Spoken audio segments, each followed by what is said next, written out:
The snow hasn't yet begun to fall, but the wind already bites like a blade. You're not standing in a battlefield, not yet, but the smoke curling into the dusk tells you one's just ended. Behind you, your village is no longer a village, it's a ruin, a memory scorched into the earth. The longhouses are ablaze, the screaming has quieted to sobs, and somewhere a dog howls, confused by the silence where humans used to be. The sky above is smeared in charcoal grey. You don't cry, you're too stunned for that. Your hands shake, your feet are bare, and the men who stormed your world with axes and foreign chants, they're laughing now. The Vikings didn't just fight for land or vengeance. Sometimes they fought for women, not wives, not companions, spoils, flesh and blood trophies to prove a raid success. You were not collateral damage, you were part of the prize. You probably won't survive this, not because they'll kill you outright, although that's always on the table, but because this isn't about death. It's about a slow erosion of self, of being taken, possessed, renamed and repurposed, of being reduced to a body that exists to warm another in the northern cold. So before you get comfortable, take a moment to like the video and subscribe, but only if you genuinely enjoy what I do here. And let me know, what city are you listening from tonight? And what time is it there? I love seeing the far corners of our sleepy little community. Now, dim the lights, maybe turn on a fan for that soft background hum, and let's ease into tonight's journey together. Bo. They don't speak your language, but that doesn't matter. They gesture, they grunt. One of them tears your tunic just to see how you react. Another prods you forward with the end of a blade. Not stabbing, not yet, but just enough to promise it's an option. Around you, the other survivors, mostly women, some children, move in a stunned caravan toward the shore. You hear the word thrall tossed around like an insult and a punchline. It will become your new identity. Thrall, slave, but more than that, something between property and concubine. Historians still argue whether all captured women were enslaved in the strictest legal sense, or if some became wives in the loosest, ugliest interpretation of the word. What's not debated is that your fate is no longer yours. You're now a name without roots, a body without protection, a warm form they can own. You're not alone. Raiding parties often took women from the British Isles, the Frankish coast, the Baltic tribes, anywhere weak enough to plunder and slow enough to burn.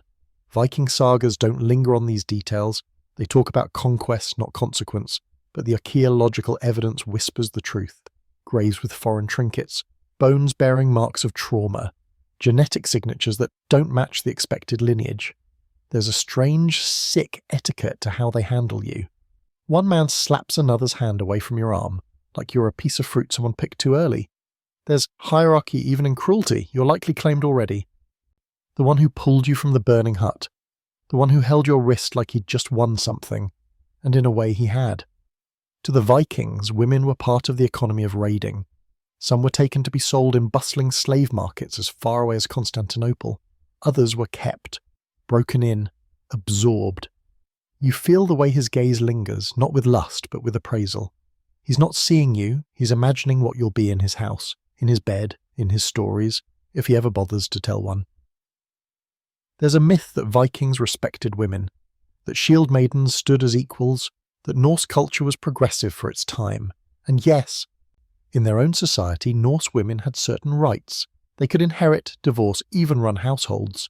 But that was for their women, not you. You're the other, the enemy, a token of victory. Later, when the fire is out and the sails are raised, you'll be bound by something looser than rope. Fear, silence, and the dawning realization that no one is coming to save you. You won't be the first, you won't be the last, and the sea, as it carries you away from the ruins of your old life, won't even flinch. You arrive in the north not as a visitor, not even as a prisoner, but as cargo. The longship rocks beneath your feet as if trying to throw you off balance, though your balance has already abandoned you. Salt spray stings your skin, your wrists are raw from binding, and the few other women with you are too afraid to speak. Even the children have stopped crying. There's a numbness settling into your bones, not from cold but from understanding. You are no longer a person to these men, you are spoils of war. Once you arrive, there is no ceremony, no grand entrance.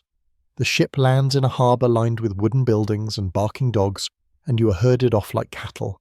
The locals watch with idle curiosity, their eyes scanning you with the same detachment used to inspect livestock. One woman spits at your feet. Another offers a loaf of bread to one of the warriors and laughs when he tucks it into your hands like a peace offering. You don't eat it. You can't. Your stomach has become a knot of dread. You're not sold right away.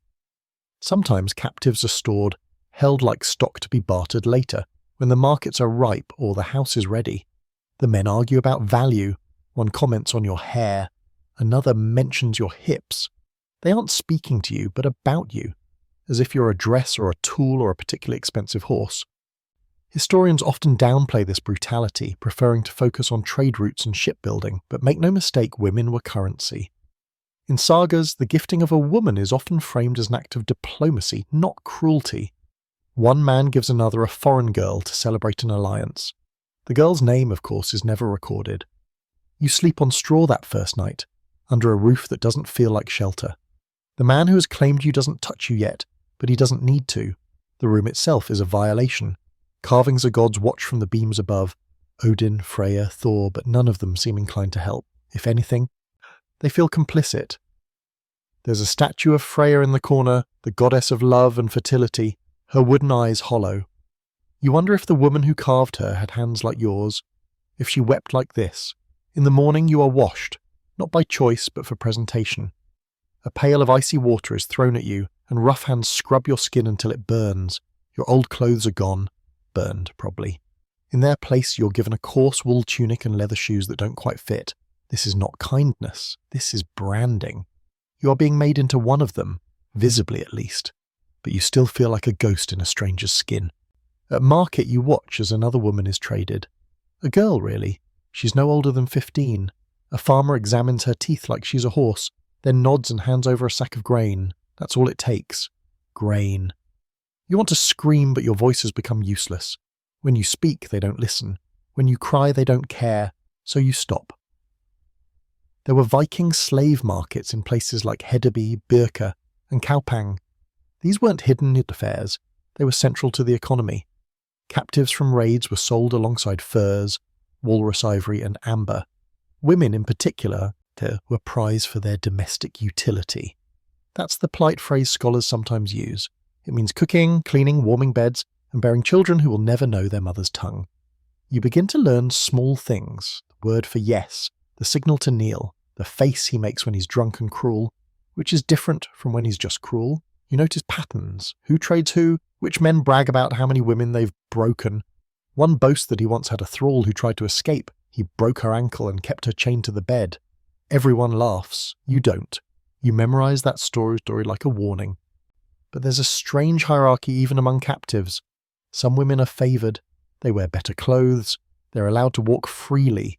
You see one pouring ale at a feast, her face a frozen mask of pleasantries. Someone says she used to be a priest's daughter. Maybe, maybe not. She's whatever they've told her to be now. There's a common Viking law that says a slave has no honour, no legal identity. If someone kills you, it's not murder. It's property damage. That's the legal framework you live under now. You're a tool, breakable, replaceable, and somehow still expected to smile. The first time he calls you wife, it's not in ceremony. It's in command. He says it in a language you barely understand, but the word hangs in the air like smoke from a smothered fire. You're not a bride. You had no feast, no vows, no braided garlands to crown your head. There were no witnesses, no priest, no whispered prayers. Just him, just you, just a bed that smells of sweat and animal hide, and a door that doesn't quite shut out the sound of your own heartbeat. You're his now. Or so he says. It's a strange paradox. You're not legally a wife, not by Norse standards, but to the world around you, you are what he says you are. And he says wife. Maybe it makes him feel better. Maybe it makes the neighbours nod in approval. Maybe it makes you easier to control, because what's harder to beat? A slave or a wife who disobeys? The legal distinctions blur here. Historians still argue whether these forced wives held any standing, or if the term was just a thin veneer over ownership. There are runestones that name women once enslaved who were later married by their captors, tokens of pride carved in stone as if such unions were noble. But no one carved what those women felt. No one asked. He touches you now like a man who believes he has earned the right. Not with kindness, not with cruelty either, something colder than both, a sort of entitled indifference. As if your body is just another piece of land he has claimed. There's no passion, just the methodical assurance that this is his due. And you, like the bed, like the fur, like the carved drinking horn, have no say. That night you stare at the rafters while he breathes against your neck, his weight pressing down like snow on a sagging roof. You don't cry, you float, somewhere between sleep and waking, between memory and numbness. You remember the way your mother used to braid your hair, the way she hummed when she cooked. You hold those details like warm stones, you clutch them in the dark. In the morning he gives you a comb. It's made of bone, delicate, pretty, as if that makes up for anything. You hold it in your hands like a relic. It feels heavy for something so small. It's not a gift. It's a symbol, a way of saying you belong here now, a way of smoothing you down. You try to speak to the other women. Some ignore you. Some whisper back. One, older than the rest, tells you not to resist. It's worse if you resist, she says, stirring something thick in a wooden pot. Her hands are red from frostbite. Her eyes are glassy. Better to let them think you've softened. But you haven't softened. You've splintered. That's different. Around you life goes on. The village is busy with winter preparations. Men carve sleds and oil weapons. Women, you and you did, scrape hides, mend clothes, brew ale. You work beside the free women, but you are not one of them. They don't let you forget. They call you the Saxon, the thrall, his pet. You smile when you have to. You bow when required. You never turn your back. And still, there's the ceremony and the cruelty. You're expected to act like a wife in public, to serve him, smile, bring him mead with your eyes lowered. But everyone knows, they always know. You're the outsider in every room, the thing they pretend to include, just enough to show off how merciful they are. Sometimes he's gentle. He brings back fish. He fixes your shoes. He tells you the names of the stars. And for a moment you think maybe this is what marriage feels like in the harsh north. But then he drinks, or loses a hunt, or remembers that you came from a house he burned, and the gentleness disappears. Historians romanticize Norse marriages. They talk about mutual respect, about women who managed households, who kept keys on their belts and made decisions in the absence of their husbands. And for their women, this was sometimes true. But you are not one of their women. You are a memory of war, forced into a costume of normalcy. You tell yourself this is temporary, that he will tire of you, that someone will come, that the gods, your gods, if they even still listen, will intervene. But each day your silence deepens, your name fades, and the word wife becomes a shackle more permanent than chains. The first signs are subtle, a wave of nausea when the goat's milk sours too sharply, a sudden dizziness when rising from the loom. Your body, which has already endured so much, now begins to shift in ways that feel unfamiliar and unwelcome. You know what this is before you admit it. You feel it in the way your stomach no longer belongs to you, how your breath grows shallow, how even your dreams have changed. You are pregnant, and not by choice. There is no celebration, no midwife summoned in joy, just a quiet, almost bored recognition from your captor. A grunted nod, a pat on the belly like checking the ripeness of fruit. You brace yourself for violence, but it doesn't come. Instead, he seems proud, triumphant even, like a farmer whose field has finally sprouted. You're no longer just property, you're a vessel, a walking cradle. The village women begin treating you differently, not with kindness, but with a wary sort of acceptance. Some warm your bath water, others slip you scraps of dried fruit or goat cheese, not because they like you, but because now you carry something his. That makes you marginally more useful, slightly more worthy of preservation. You're not a woman anymore, you're an investment. Historians still argue whether Viking culture placed value on children born to slave mothers. In some regions, children of thralls were born into slavery. In others, especially if the father acknowledged them, those children could be considered legitimate and even inherit. The rules were inconsistent, the morality even more so. What is certain is that women like you had no choice, no say in what grew inside them, no claim to their own wombs. You try to keep your head down to stay busy, to avoid doing anything that might cost you the small mercy of being left alone. But your body betrays you. The sickness comes in waves. The weight slows your steps. Your back aches from hauling buckets and chopping roots. And when you pause too long, someone always notices. One day, the mistress of the house snaps at you for being lazy. She forgets, or maybe doesn't care, that you're carrying her husband's child. At night, you feel it flutter inside you. A small movement. A kick. And your emotions twist into something too complicated to name. Is it fear, hope, grief? You start talking to it, not out loud, never out loud, but in the quiet corners of your mind. You tell it stories. You sing songs you haven't sung since the night before the raid. Songs your mother taught you. Songs in a language this child will never speak.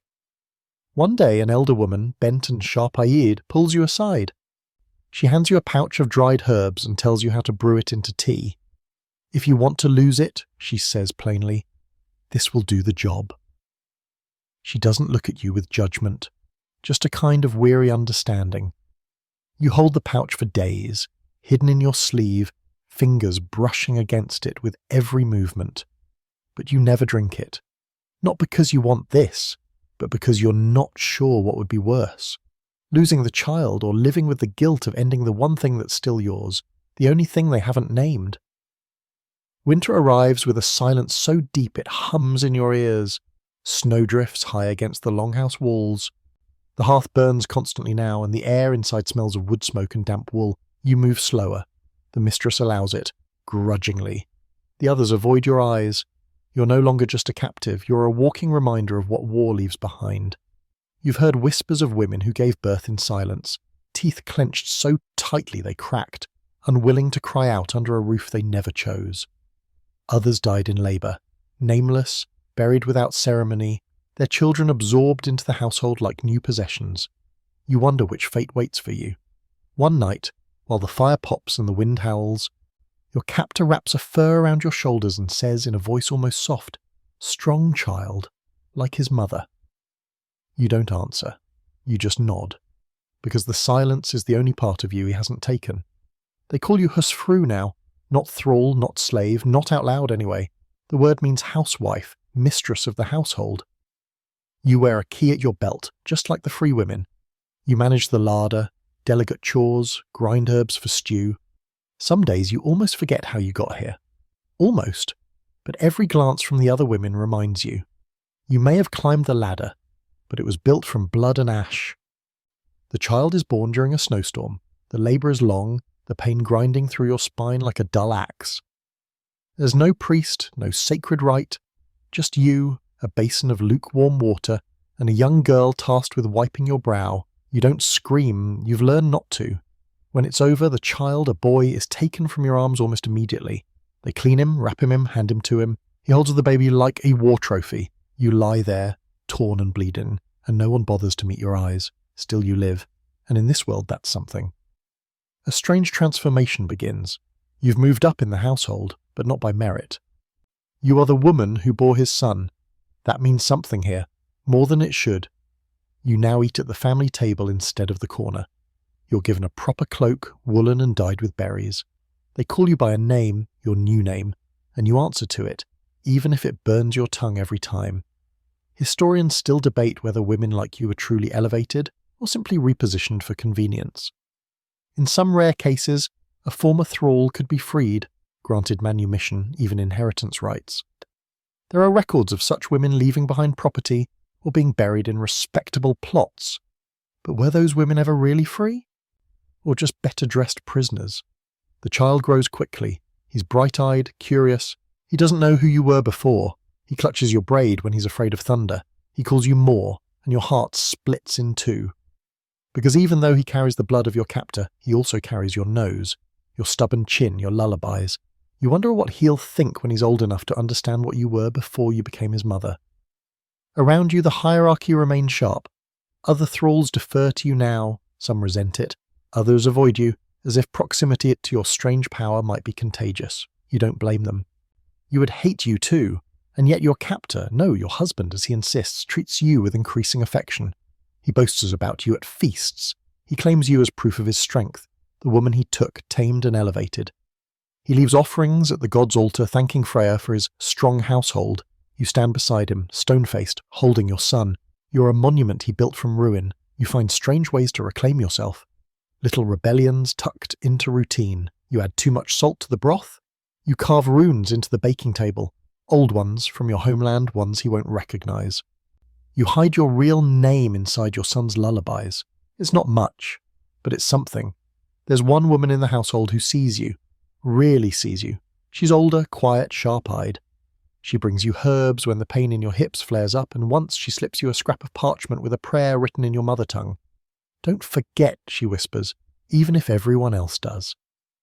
You nod, unable to speak, and so the paradox continues.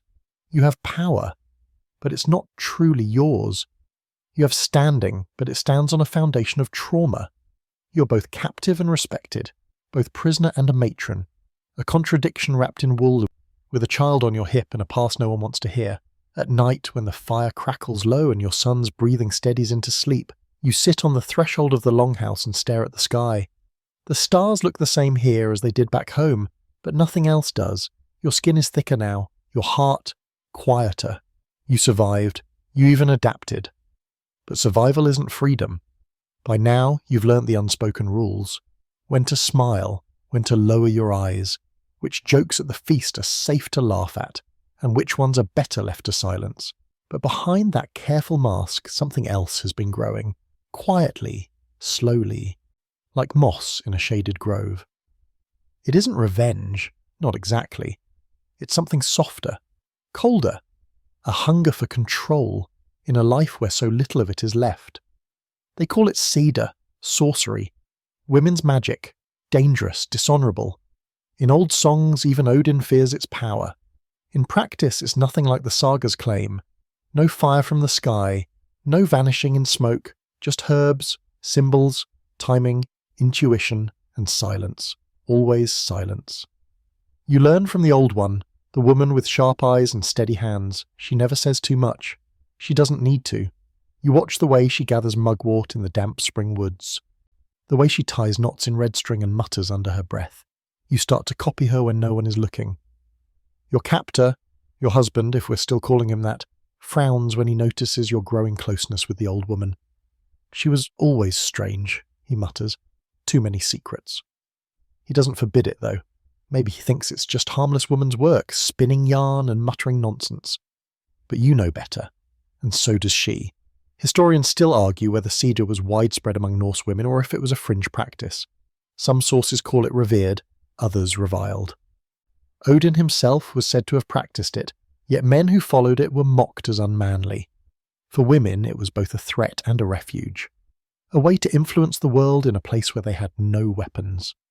You begin slowly, a dried sprig of yarrow placed under his pillow to stir bad dreams, a pinch of foxglove in the evening tea, just enough to make his heart stutter and his lips go pale. He never suspects you. Why would he? You serve his meals, you bear his child, you smile when he comes home, and when he stumbles with dizziness or wakes gasping from nightmares, you feign concern. You're very good at concern. There's a certain power in this. Not violence, not vengeance, just correction. The small tilt of the scale when everything else has leaned too long in their favour. You don't want to kill him, not really. You just want him to know what it feels like to fear something invisible. You're not alone in this kind of quiet rebellion. Other women whisper stories too. One tells of a wife who refused to speak for years until her husband began seeing shadowy figures in the woods. Another speaks of herbs slipped into ale that made men forget their own names. The north is full of strange plants and stranger women. And you've become one of them. The village priest grows suspicious. He watches you more closely at gatherings. Once he follows you into the woods. You let him. You let him see you pick herbs, hum your strange songs. Later you leave a bundle of bones outside his hut bound in string and feathers. He doesn't follow you again. Still, it's dangerous. If they catch you, truly catch you, they won't burn you. That's not the Norse way. No, they'll drag you out in winter, strip you to your skin and leave you on the ice for the gods to judge. But that fear no longer stops you. Because you've learned something vital. You may not own your body, but your mind is yours, and it's sharper than any blade. Even the free women begin to glance your way with unease. You hear them whisper, "She's not the same since the child. She stares too long at the fire. She dreams with her eyes open." You let them talk. Fear is useful. It builds space around you. Sometimes your captor tries to be kind, brings you silver rings, tells you you're his strong one. You smile. Thank him. Later you scratch runes of reversal beneath his bed. He starts forgetting things, small things, the names of tools, the roots of trade. He curses the gods. You don't smile when he does, but your heart does, quietly, secretly, like the flicker of a hidden flame. The grave is shallow, It's dug in frozen earth, not far from the edge of the village, where the soil refuses to thaw even in spring. They bury her there without ceremony, the woman you used to whisper with, the one who taught you which roots to boil, which words to speak under your breath. No priest attends, no songs are sung. They say she died of fever, but you know the truth.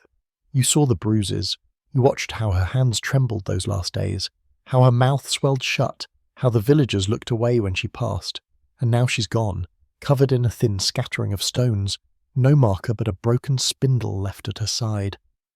You press your palm to the cold pile when no one is watching, and you whisper her real name, the one she told you in secret, the one she asked you to remember. This is not the first grave like this, and it won't be the last. Viking burials were complex affairs. Historians love to marvel at the ornate ship burials and grave goods found in Norse lands, warriors sent into the afterlife with swords, horses, sometimes even sacrificed slaves. But not all were honoured so. Some graves speak of shame, of selmus, female skeletons buried without clothing, with bones twisted in unnatural ways, their mouths still open. Archaeologists hesitate to label them. Victims, witches, foreigners, they'll never know for sure, but you recognise them. You've met women like that. Sometimes you imagine your own burial. Will they honour you? Or will they throw you into a ditch when your usefulness ends? You picture your son laying a stone at your feet, whispering thanks in a language he was never taught. But you know better. When you go, they will not remember your stories, only your service. There's a girl who goes missing that winter, a new one, barely more than a child taken from the coast weeks before. No one speaks of her after she disappears, not even in hushed tones. She's simply erased. Her garments reappear on another's shoulders, her chores are reassigned, as if she never existed. You find the cloth she embroidered tucked beneath the floor mat in the cookhouse. The stitching is uneven. The pattern's foreign. You press it to your face and inhale. It smells of salt and smoke and something else, something scared. You burn it that night, not out of cruelty, out of mercy, because the only thing worse than being forgotten is being remembered by no one who ever loved you. There's a saying the men toss around at feasts. A good woman leaves no echo. They mean it as praise, for obedience, for silence. But you hear it differently. You hear it as threat, because every woman buried in shame left behind a kind of echo, didn't she? A ripple of unease, a whisper no stone could silence. Your own house feels colder now, the hearth still burns, but the warmth doesn't reach your bones. Your captor notices. He says you've grown distant, asks what troubles you, as if you could ever explain the feeling of walking among ghosts, as if he'd care to hear it. He brings you a necklace, silver, inset with a single amber bead. For being strong, he says, you wear it, because not wearing it would invite questions. But that night, you loop the cord around a birch branch and watch how it dangles, swaying in the firelight. A noose in miniature, a joke only you understand. Historians speak of the duality of Norse life, how violence lived beside art, brutality beside poetry. They marvel at how people so steeped in blood could carve such delicate runes. But women like you lived that contradiction. You bled into beauty, you wept into silence, you fought without fists. One day you find bones in the forest. Small, human, not buried, just scattered among the roots of a crooked tree. A child, perhaps, or a woman too worn to fight back.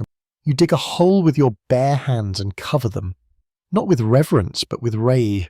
You don't tell anyone, but that night you whisper to the bones in your dreams. You tell them you saw, you remember, you will echo for them. They've written sagas about the men who burned your village. Glorious tales carved in runes and passed from mouth to mouth beside fire pits and longhouse hearths. You've heard them yourself, those booming voices retelling how brave warriors took what was theirs, how they claimed land, gold, and women with equal force. You never feature in those songs, none of you do. History, after all, is not made by the broken. It's made by those who break others. One night your captor boasts about the raid where he found you. His voice is thick with ale, and the room is warm with the heavy scent of roasting meat and spilled drink. She fought like a wild cat, he says, gesturing toward you. Everyone laughs. You smile too. You've learned when to smile. But inside something shifts, because you didn't fight. Not really. You ran, you hid. You screamed when he found you. And still, the story doesn't belong to you. You start paying attention to what the sagas don't say, the gaps, the silences, the women who vanish between chapters, the unnamed wives. The captured princesses, the girls who weep for only half a sentence before the tale moves on, they're always there, but only as scenery, like trees, like smoke. Historians still argue whether this was intentional. Did the authors of these texts deliberately erase women's voices, or were they simply echoing the values of their time? Some scholars argue that the sagas, though male-centric, contain hidden truths in their omissions. The silences themselves are a kind of record, a ghost language made of what isn't said. You've become fluent in that language. There's a travelling skald who visits the village one summer. He sings of Harold Fairhair, of Odin's wisdom, of a shield maiden who fell in love with her enemy. Everyone listens, rapt, even you, despite yourself. But when he finishes, you approach him, quietly. You ask if he's ever sung of a woman who never carried a sword, one who was taken, not in battle, but in fire. He blinks, laughs. No one wants to hear that tale, he says, and you know he's right. But you also know that the sagas are lies, not because the events didn't happen, but because they happened differently, because they erased the part where the hero broke a girl's ribs dragging her from her father's home, because they skipped the night she spent beneath the floorboards of his house, praying to gods who didn't answer, because they never showed the moment she learned to smile just enough to survive. That's the real legacy.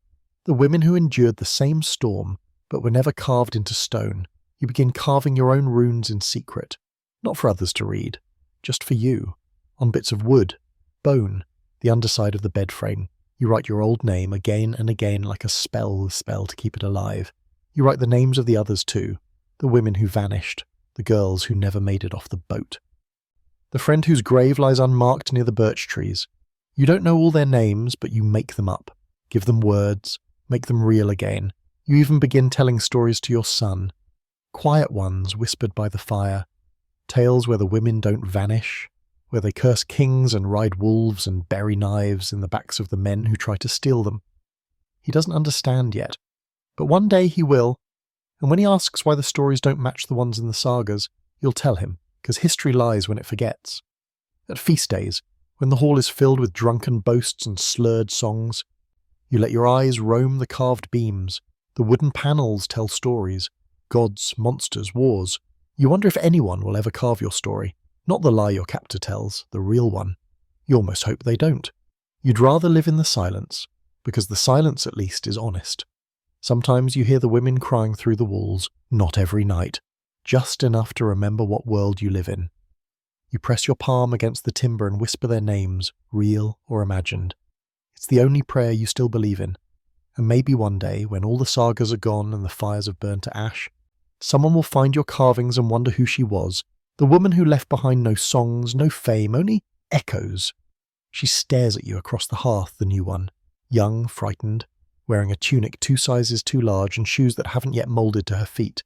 You see it in her eyes, the blankness of someone who's still in shock, who hasn't quite registered what has happened or what will happen next. You remember that look. You wore it once. She doesn't speak your language, but you don't need words. Her body speaks fluently, the way she flinches at footsteps, the way her hands shake while cutting vegetables, the way she never sits unless someone tells her she can. She's still trying to make sense of her new name, still searching for the rhythm of this strange, cold world she was thrown into, like a log into deep water. You leave her a handful of dried berries one morning to some small sour things from the brush behind the bathhouse. She stares at them like they're poison. You don't blame her. You probably would have thought the same. Eventually she begins to mimic you. She watches how you stir the stew, how you knead the bread, how you avoid eye contact with the wrong men. You are her map now. Her only roadmap for how to survive captivity disguised as home. It's a strange thing, this mentor role. You never asked for it. You're still broken in places, still stitched together by routine and resignation. But she clings to you like you know something she doesn't. Maybe you do. Historians sometimes speculate about these relationships between thralls and mistresses, between older captives and new. Some sources suggest solidarity. Others hint at rivalry or resentment. But what the records rarely show is what it's like to stay, to remain in the house long enough to watch others fall into the same trap, to see your own horror become someone else's roadmap. You try to shield her when you can, you swap duties to keep her away from the drinking hall. You take the blame when she forgets to stoke the fire. You show her where to hide the healing salve when her wrists bruise from carrying too much wood. She never thanks you out loud, but the way she straightens her shoulders when you pass tells you she understands. Your captor notices. He tells you not to coddle her. She has to learn it, he says, tearing into a leg of roasted lamb like it's an enemy, just like you did. You nod. You've become very good at nodding, but at night, you sit with her near the embers. You speak softly, slowly, your language wrapped in hers, braided like hair. You tell her only the things that matter, how to hide a blade in a shoe sole, how to tell if a man is angry before he says a word, how to dream in a way that doesn't break you. You tell her not to forget her real name. It's easier now to move through the village. You're known, familiar, even respected in a twisted way. People greet you with nods. Some ask your opinion. You've become part of the furniture, solid, useful, unthreatening. You use that. You begin passing small notes, warnings, bits of information. A whisper here. A bread crust wrapped around a hidden sprig of belladonna there. You're not building a rebellion. That's not how this works. You're building survivals, one woman at a time. But even you can't save them all. There's one girl you fail. She was barely 16. She hung herself in the stable with a rope she stole from the grain sacks. You helped dig the hole. You watched them cover her with dirt like it meant anything. She never even had a name here, just the little one. You say her name that night, over and over until your voice goes hoarse. It's all you can do. You think sometimes about what you've become, not free, not whole, but necessary. The ghost of the old you still lingers, sometimes visible in polished metal in the reflection of firelight, but she rarely speaks. She just watches. And maybe that's enough. Because the new you, the one who stayed, who learned, who whispers warnings to the broken girls, they need her to be quiet now. They need you, so you stay. You endure, you teach them how to endure too, and slowly, quietly, you become something more terrifying than they ever expected. A woman who remembers everything. There are nights when you feel them watching, the ones who never escaped. Not the living girls you cook beside or hush to sleep, no, the others. The ones buried in shallow pits, in snow-covered forests, in river beds where no one goes anymore. You feel their presence in the longhouse walls, in the flickering of the hearth flame, in the sudden creak of the rafters just before dawn. It's not frightening, not anymore. If anything, it's familiar. You know what it is to haunt a place while still breathing. Sometimes you wonder how many of you there really were, not just in this village, but across the whole frozen sprawl of the Norse world. All the unnamed wives, the foreign thralls, the women who bore sons to men who never asked their names. How many strong housewives once had their own gods, their own languages, their own laughter? You will never know their stories in full, but you can feel them all around you, like threads pulled taut across time. Historians still search for you in ruins. They find bone combs with intricate carvings, lockets buried in linen, pendants etched with runes too faded to read. They debate the meaning of grave goods and speculate over genetic markers. They marvel when they find signs of mixed heritage in ancient remains, traces of women like you, absorbed but not erased. They call it evidence of integration of multicultural households. But they never see the full truth, that most of it was built on silence. Your son is taller now, broad-shouldered, with your eyes and his father's frown. He asks questions, you answer only some. He's growing into a world that believes he was born from love, or fate, or the favour of the gods. You let him believe it, for now, because the burden of truth is a cruel gift, one he may not be ready to carry, but you are. There's a strength in your stillness now, not the kind that wins battles or wields swords, but the kind that outlasts storms. You've endured more than they'll ever sing about, and still you walk, still you teach, still you remember. And that is more terrifying to them than any weapon. You watch the new girls arrive, one by one. You mark the ones who will shatter, the ones who will harden, the ones who will disappear. You offer what help you can, a glance, a warning, a shared smile that says, I see you. You've learnt not to save them. That's not how this world works. But you can give them pieces of yourself, clues, maps, spells disguised as stories. You no longer dream of escape. That fantasy dissolved years ago, like mist off the fjords. You've planted yourself here, among the ghosts and the snow, and you've become something steadier, something rooted. You've become the witness, the archive, the echo that refuses to fade, One morning you carve a final rune into the post by your bed. It's your name, not the one they gave you, not the one your captor used, but the one you whispered to yourself in the dark when no one else remembered. You carve it deep, you press your palm against it until it leaves an imprint on your skin. Because someday, long after the thatch roof caves in and the fire dies and this village becomes dust, someone might find that post. They'll run their fingers over the carving and ask, who was she? And maybe, just maybe, they'll understand you weren't just the wife, or the slave, or the mother of his son. You were the one who remembered, the one who watched, the one who stayed. The fire is low now, its last embers glowing soft and gold, like the fading warmth of a memory just before sleep takes hold. The longhouse is quiet, the village sleeps, and the wind outside no longer howls, it sighs.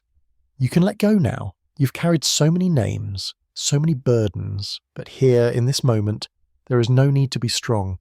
You've walked through fire, through snow, through stand, and you're still here. So breathe slowly. Let the weight fall from your shoulders. Let the echoes quiet. You are no longer alone in that carved hidden name. Someone heard it, someone held it, and now someone dreams it with you. The story is over, but its truth lingers, in the bones of the earth, in the whisper of cold wind, in the hush that comes when history finally rests. You can close your eyes now, you're safe, you're seen, you're home.